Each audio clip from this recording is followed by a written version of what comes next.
Opa! E aí pessoal, beleza?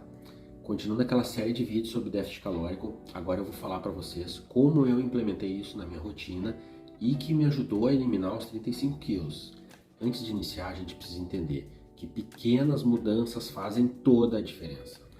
E essas mudanças precisam ser praticadas e melhoradas a todo momento, dia após dia, de forma persistente, até que se torne algo tão comum como ir dormir ou acordar. Praticar, praticar, praticar, até que se torne um hábito permanente. Esse é o segredo. Não existe mágica, não existe dieta ou receita milagrosa. E também não adianta querer ser radical, não adianta querer cortar tudo, mudar totalmente a alimentação, mudar radicalmente os hábitos. Isso não funciona. Isto a longo prazo não gera aderência. Então vamos lá. Como eu comecei? Eu comecei aplicando 4 mudanças básicas na minha alimentação. A primeira delas que eu vou falar hoje foi em relação à diminuição da quantidade de alguns alimentos que eu consumia durante o meu dia. Por exemplo, no meu café da manhã, eu comia de 2 a 4 fatias de pão, presunto, queijo e requeijão. Tomava 2 copos de leite e em cada copo de leite eu botava 2 colheres daquele achocolatado, docinho, gostosinho, que todo mundo sabe qual é. Eu também não comia fruta, e aí eu já vou deixar um spoiler para o próximo vídeo, que eu vou abordar a segunda mudança nos hábitos alimentares, que foi a inserção de alguns alimentos que eu não tinha o hábito ou não gostava de consumir. Então o que eu fiz? Eu diminui um pouco das quantidades, ao invés de 2 a 4 fatias de pão, eu reduzi isso pela metade. Acabou reduzindo por tabela o presunto, o queijo e o requeijão. Em vez dos 2 copos de achocolatado, eu passei a tomar 1 copo com achocolatado, que ao invés de 2 colheres eu botava apenas uma, ficava saboroso também. E no meu almoço eu também diminui um pouco do arroz, um pouco do feijão, um pouco da carne e o mais importante, eu não fazia repetições.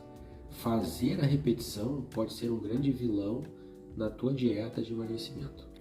Em relação ao meu cafezinho, eu também fiz uma mudança. Eu consumia 1 colher de açúcar, eu botava 1 colher de açúcar no meu cafezinho. Eu cortei pela metade, botei meia colher e fiz um processo de adaptação de mais ou menos 1 semana, 10 dias. Depois desse período que eu já estava adaptado àquela meia colher, eu tirei o açúcar, me adaptei mais 1 semana, 10 dias e hoje eu não tomo mais com açúcar. O café para mim com açúcar ele tem um gosto ruim. Tudo é um processo de adaptação, tudo exige esforço, tudo exige dedicação. E é isso que tu tem que implementar dia após dia até que se torne um hábito, até que seja algo comum para ti. Nas outras refeições, como o meu café da tarde e minha janta, eu também apliquei pequenas diminuições. E isso foi necessário para não ser uma dieta radical. Com isso se tornou algo extremamente sustentável. Se nesse início a gente começar a cortar, ser radical e cortar as coisas que a gente gosta de comer, sem fazer um processo de adaptação, a nossa dieta se torna ruim, se torna um fardo difícil de carregar e obviamente ela é insustentável. Daqui a 1 semana, 10 dias, eu não estou mais em dieta, eu abandono, não existe aderência. Então não pode ser radical. Eu não fui radical no início do meu processo de emagrecimento. Basicamente o que eu fiz foi isso, a diminuição da quantidade dos alimentos que eu consumia e não fazia repetições. No próximo vídeo eu vou abordar a segunda mudança que eu implementei, que foi a inserção de alguns alimentos que eu não gostava ou que eu não tinha o hábito de consumir. Como foi essa adaptação? Beleza? Fica ligado aí que esse assunto de déficit calórico ainda não terminou. Sucesso aí pra ti!